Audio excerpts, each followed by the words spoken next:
नमस्कार, आदाब, आवाज द वॉइस में आप सभी का स्वागत है। हरियाली तीज की बहुत बहुत शुभकामनाएं। हमारे स्टूडियो में है पूनम गर्ग, जो कि एक आर्टिस्ट हैं, डांसर हैं और बहुत कुछ करती हैं। तो इनसे हम जानते हैं कि हरियाली तीज जो सावन में आती है, तो इसका स्वागत कैसे करते हैं, कैसे व्रत रखते हैं। सबसे पहले इनका स्वागत करते हैं। बहुत बहुत स्वागत है आपका। धन्यवाद। राधे राधे सभी को। राधे राधे। पूनम जी, आप आर्टिस्ट हैं और कल्चर से काफ़ी जुड़ी हुई हैं। आप जो हरियाली तीज सावन में आती है, इसका क्या महत्व है और कैसे व्रत रख सकती हैं हमारी बहनें, और क्या क्या इसमें बहुत ज़रूरी है, क्या महत्व है? हम जानते हैं कि हरियाली तीज आती है सावन में, और सावन का जो महीना होता है वो शिव जी पार्वती जी का होता है। सावन के ही महीने में शिवरात्रि भी आती है जी। तो तीज जो होती है, तीज में भी जो पूजा की जाती है वो शिव जी और पार्वती जी की पूजा की जाती है। ये पूजा सुहागन औरतें करती है अपने पारिवारिक जीवन को प्रेम पूर्वक और सफल बनाए रखने के लिए, ताकि उनके पति के साथ अच्छे रिलेशंस बने रहे, उनके अंदर अच्छी अंडरस्टैंडिंग हो, अच्छी कंपैबिलिटी हो, और जो सुहागिनें नहीं है वो अच्छा वर पाने की उम्मीद से ये व्रत रखते। लोग ना 16 सोमवार भी करते सावन के टाइम में। तो उसी तरीके से हरियाली तीज का जो व्रत है वो हरियाली तीज वाले दिन ही रखा जाता है, और वो निर्जला व्रत होता है एक्चुअल मायने में। मतलब उस दिन जल भी नहीं पीना है। और उस जैसे हम करवा चौथ का व्रत रखते हैं तो सुबह उठ के हम सरगी खाते हैं, इसी तरीके से हरियाली तीज के त्यौहार पे भी सुबह 4 बजे उठ के आप कुछ ले सकते हो सरगी के रूप में, और उसके बाद आप पूरे दिन कुछ भी नहीं खाओगे, जल भी नहीं पियोगे। फिर रात को, हाँ, सीधा रात को पूजा करके। तो हरियाली तीज का व्रत इस तरीके से होता है, और हरियाली तीज को पूरा करने के लिए पूरे 16 श्रृंगार एक औरत को करना होता है, चाहे वो मैरिड हो चाहे वो अनमैरिड हो। जैसे मेहंदी लगाना, हाथों में मेहंदी रचाते हैं, चूड़ियाँ पहनते हैं। हमारे हिंदुस्तान के जो कल्चरल ड्रेसेस है वो पहनते हैं, साड़ी, लहंगा, सूट, कुछ भी जो आपको पसंद है। और इसमें कलर जो होते हैं वो ब्राइट कलर्स होते हैं, red, yellow, orange, green. Green का ज़्यादा महत्व है। ग्रीन का महत्व क्यों है वो भी मैं आपको बताऊंगी। वैसे red, yellow, orange, green, pink कुछ भी पहन सकते हैं आप। ये ब्राइट कलर्स ही पहने जाते हैं जो हम नॉर्मली पूजा में भी पहनते हैं। और इस ढंग की चुनरी वगैरह हम लेते हैं। ये जैसे बनिए लोग जो होते हैं राजस्थानी या हरियाणी, इनमें ये चुनरी मस्ट होता है हर पूजा में। तो हर तरह, कोई भी तरह के आप व्रत उज्जमन कर रहे हो, पूजा कर रहे हो, कोई भी शुभ काम कर रहे हो, तो उसमें ये चुनरी लेना उनके लिए मस्ट होता है, सुहागनों के लिए। हार श्रृंगार होता है। हरियाली मतलब पूरा सावन का महीना जब चलता है, आजकल चल रहा है, तो उसमें पूरा ग्रीनरी, मतलब हमारे पेड़, नेचर पूरा सावन बरसता है, तो उसमें भी इस तरह का व्रत रखा जाता है। भगवान शिव, माता पार्वती, इवन गणेश जी की भी पूजा, पूरे परिवार की पूजा की जाती है। हाँ जी। तो इसका फल आपने कहा कि रिलेशंस को ठीक करने के लिए, खास करके पति पत्नी के रिलेशंस को ठीक करने के लिए। अब बात करेंगे हम कि पकवान क्या क्या होते हैं। पकवान से पहले वो आपने हरियाली वाली बात जो पूछी, मैं वो बताना चाहूँगी। हरियाली तीज क्यों बोलते हैं? सावन के टाइम में जब बारिश होती है तो बारिश से जो फसलें होती है वो पनपती है जी, और है ना, जो हमारा नेचर होता है वो फुल ऑफ ग्रीन हो जाता है जी। ठीक है। तो उस ग्रीनरी के ऊपर ही हरियाली बोला जाता है, और तीज भी सावन में आती है, इसीलिए इसको एक तरीके से फार्मर्स फेस्टिवल के रूप में भी बनाया जाता है। तो इस बोल के हरियाली तीज बोला जाता है। अगर आप हिंदुस्तान के कोई भी फेस्टिवल्स को देखोगे ना, हर फेस्टिवल आपकी भूमि से जुड़ा हुआ है जी। जैसे तीज नेचर से जुड़ा हुआ है। जैसे आप तीज देखिए, पंजाबियों में बोलते हैं कि हम जो लोहड़ी बनाते हैं, ठीक है, वो भी एक्चुअली क्या है, वो भी नेचर से ही जुड़ा हुआ है। तो हर जो हमारे हिंदुस्तान के फेस्टिवल्स है वो एक्चुअली कहीं ना कहीं नेचर से कनेक्टेड होते ही हैं, और हर मौसम में फेस्टिवल्स होते हैं। हर मौसम में, और जिस मौसम में होते हैं उस मौसम से वो कनेक्टेड होते हैं। तो इसीलिए सावन जो मौसम है वो हरियाली का मौसम है, उसमें ब्लूजम्स होते हैं जी, फ्लावर्स वगैरह सब खिलते हैं की वजह से, हाँ खिलते हैं। और उसी तरीके से जिस तरीके से सावन में फसलें खिलती है, इसी तरीके से आपके रिश्ते भी हरदम खिले रहे। उसी लिए शिव पार्वती की पूजा करके औरतें, लड़कियां ये प्रार्थना करती है कि हमारे जीवन में खुशियाँ बनी रहे, सुहाग बना रहे, या जिसके सुहाग आने वाला है तो उनको अच्छा वर मिले और उनके रिश्ते में मिठास हो।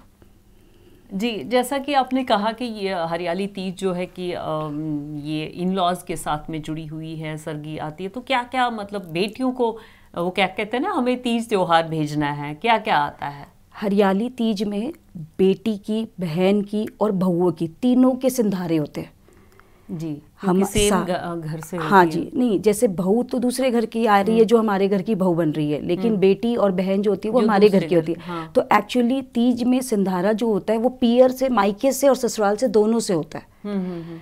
तो जैसे मायके से तीज के पहले ही मिठाई आएगी। अब जैसे दिल्ली में घेवर और फीनी जो होती है वो तीजों में बहुत ज़्यादा चलती है, तो दिल्ली में घेवर फीनी भेजना मस्ट होता है। कपड़े भेजते हैं हम सुहाग के, लड़की के लिए सुंदर आभूषण भेजते हैं, कपड़े भेजते हैं, सुहाग की निशानियां भेजते हैं, चूड़ी, बिंदी, लिपस्टिक। मतलब उनके मैके वाले भी ये प्रार्थना करते हैं कि सुहाग बना रहे, अच्छी अच्छी चीज़ें, और बेटियां इंतज़ार करती हैं अपने पीहर से ये चीज़ें आने का। मिठाई तो क्योंकि शुभ होता ही है, तो पकवान क्या बनते हैं, क्या खास तौर पे हमारे हिंदुस्तान में, क्योंकि खाने पीने का चलन बहुत ज़्यादा है? देखिए, पकवान हमारे हिंदुस्तान में क्या होता है, कोई भी फेस्टिवल होता है तो उसमें हैवी पकवान बनते हैं। तो नॉर्मली पूड़ी वगैरह बनती है।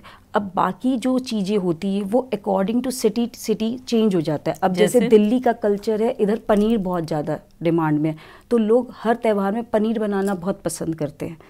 तो पनीर यहाँ पे दिल्ली में आप कहीं पे भी जाओगे तो तीज वाले दिन पनीर ज़रूर बनेगा। तीज के दिन क्या मतलब रीत रिवाज है कि बनना ही रीत रिवाज जो होते हैं उसके अंदर हलवा बनाना जरूरी होता है घर के अंदर। अगेन मीठा, मीठे में हलवा बनाना जरूरी होता है। किसी के यहाँ सूजी का हलवा बनता है, किसी के यहाँ दाल का हलवा बनता है, किसी के यहाँ बादाम का हलवा बनता है। वो फैमिली टू फैमिली वैरी कर सकता है, लेकिन हलवा जरूरी होता है। और घेवर और फीनी जो है वो दिल्ली का कल्चर है, तो दिल्ली के हिसाब से घेवर फीनी भी लोग घरों में भी बनाते हैं और बाजार से भी लाते हैं। और इसके अलावा इसमें जो खाना बनता है, पकवान जो बनते हैं तीज वाले दिन, वो बेटी, बहू और बहनों के पसंद का बनता है। ओके, क्योंकि ये उनके लाड चाव, उनके हरक के लिए किया जाता है। तो जिसको जो पसंद होता है ना, उस दिन उनके टेस्ट को, उनकी पसंद को प्रायोरिटी दी जाती है। ओके।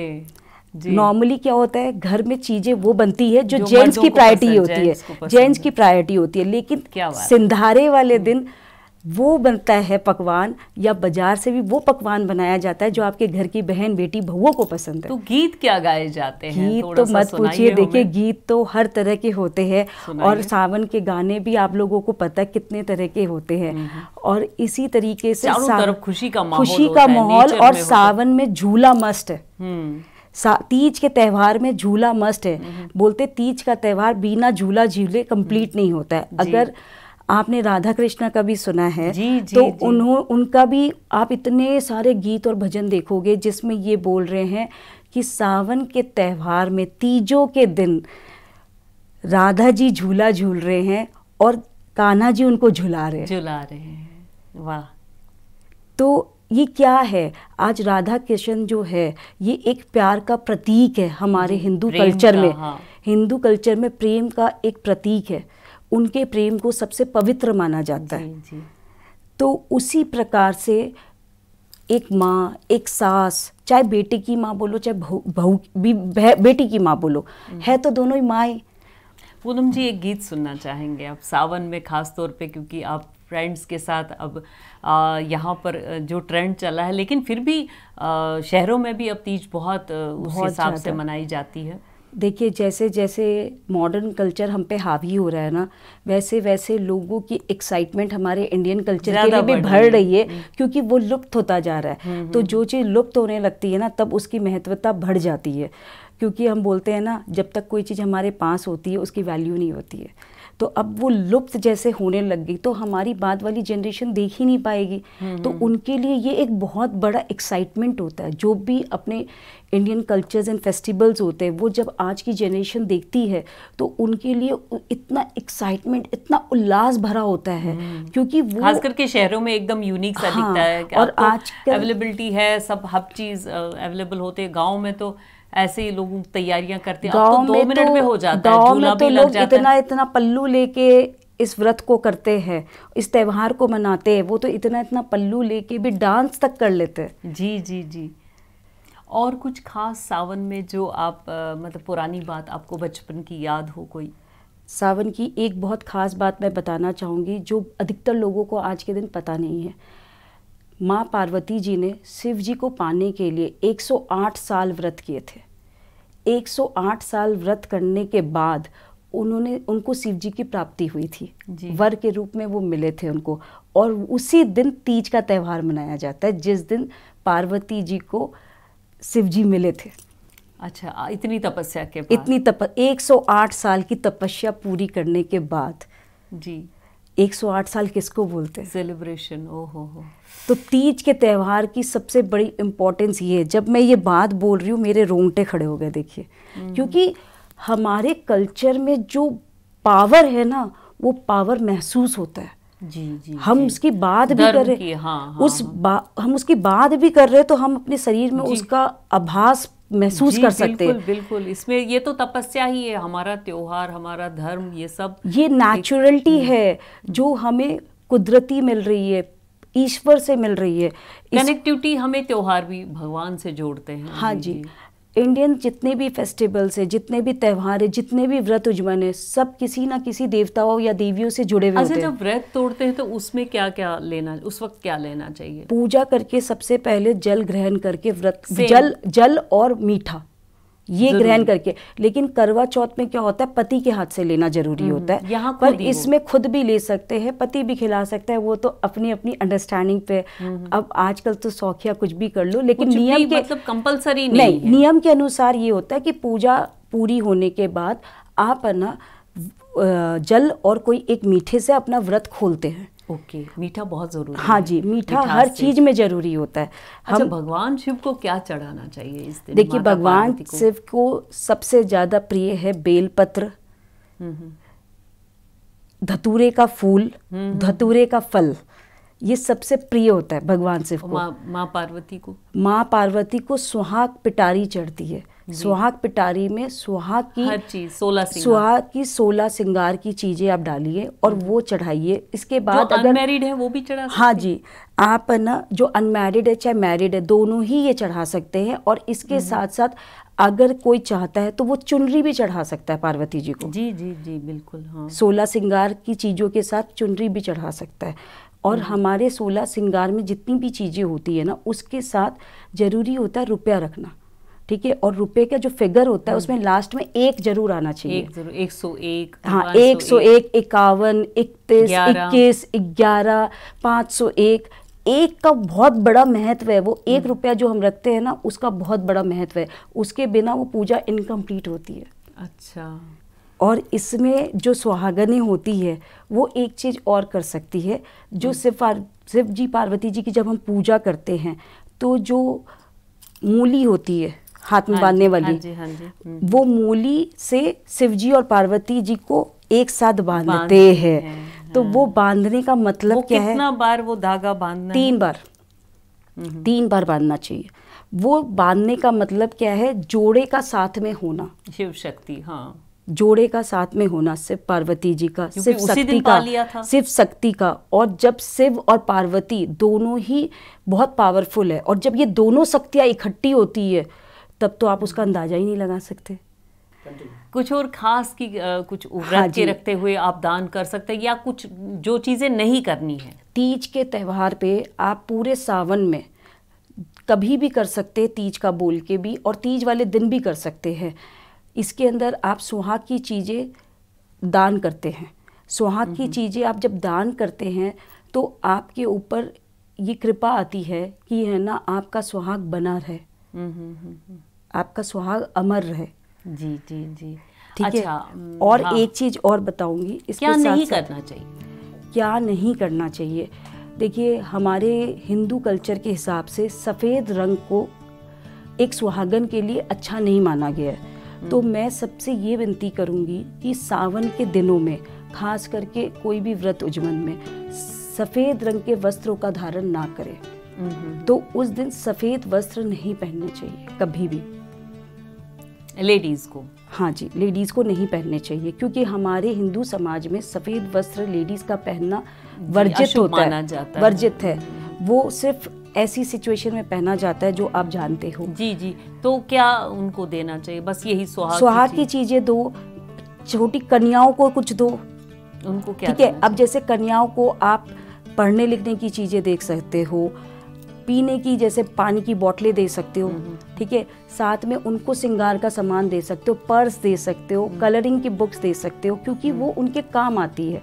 तो कोई भी तरह का दान जो मन से किया जाता है वो मायने रखता है। और दान हरदम ऐसा करना चाहिए जो जिसकी आप न जिस प्रचार ना करे, जिसका जी जी जी, गुप्त असली दान वही होता है जिसका आप प्रचार नहीं करते हो। जी, गुप्त। लेकिन आजकल जरूरी हो गया है थोड़ा बहुत प्रचार करना। वो कारण क्या है, जिसका मोटो अगर ये रहता है प्रचार करने के पीछे कि उसको देख के और लोग प्रेरित हो, तो वो प्रचार सही है।